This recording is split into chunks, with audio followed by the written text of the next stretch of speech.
करीम अलैहिस्सलाम नमाज पढ़ा रहे थे। जोर की नमाज थी, असर की नमाज थी। सही मुस्लिम में मौजूद है। हजरत अबू हुरैरा फरमाते हैं नमाज पढ़ाते पढ़ाते नबी पाक ने कदम आगे किया।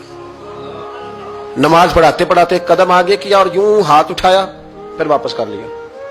अब नमाज पढ़ के ना तो सलाम फेरा तो सहाबा अर्ज करने लगे, या रसूल अल्लाह सल्लल्लाहु अलैहि वसल्लम, वो नमाज में पैर भी आगे किया तो हाथ भी उठाया, तो वजह क्या थी? अब पहला सवाल तो यह है कि आप लोग नमाज पढ़ रहे थे या हुजूर को देख रहे थे? तो सहाबा तो पहले ही बताते हैं कि भाई हम तो पहली साफ में नमाज इसलिए पढ़ते थे कि नमाज भी होती रहती थी और चुपके चुपके महबूब की दीद भी होती रहती थी। हुजूर से पूछा, या रसूल अल्लाह, वो नमाज पढ़ते पढ़ते कदम आगे बढ़ाया आपने तो फिर पीछे कर लिया, क्या था? और हाथ उठाया तो फिर आपने नीचे कर लिया। तो नबी करीम फरमाने लगे, नमाज पढ़ाते पढ़ाते जब मैंने कहा ना समी अल्लाहु लिमन हमीदा, अचानक मेरी नजर उठी तो जन्नत में चली गई। नजर उठी तो जन्नत में, तेरे लिए 2-4 कदम अर्श बरी है।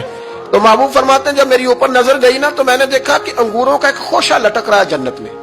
तो मैंने हाथ बढ़ाया कि तोड़ लूं। हुजूर खड़े हैं मस्जिद नबवी में और फरमाते हैं कि मैं यहां खड़े होकर हाथ ऊंचा करूं तो मेरा जन्नत तक पहुंच जाता है। फरमाया मेरा इरादा हुआ कि वो खोशा जन्नत का तोड़ लूं और जरा मैंने पैर आगे बढ़ाया ही था तो मेरे दिल में ख्याल आया कि जन्नत राज है तो राज ही रहनी चाहिए, ये राज खोल गया तो मजा नहीं आएगा। तो मैंने फिर वो हाथ वापस कर लिया। सहाबा कहते हैं जब नबी करीम ने ये बयान किया तो हमारे चेहरे न तजस्सुस से खेल उठे।